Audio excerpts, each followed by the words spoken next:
Eu profetizo em nome de Jesus que nos próximos dias você vai ter boas notícias para compartilhar com a tua casa.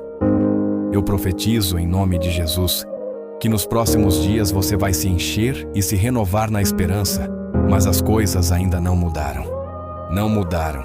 O problema é das coisas. Você mudou. Você não vai esperar que o teu entorno mude, não. Você vai mudar o teu entorno, porque eu carrego paz. Andarei em paz, porque eu carrego vida. Eu verei vida de Deus fluindo a partir de mim, porque eu carrego esperança. A esperança não nos decepciona, porque eu carrego a palavra de Deus.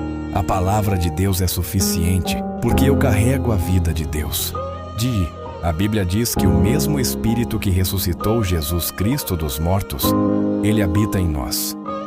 Então não há nada morto aos meus olhos que não possa, diante do nome de Jesus, ressuscitar.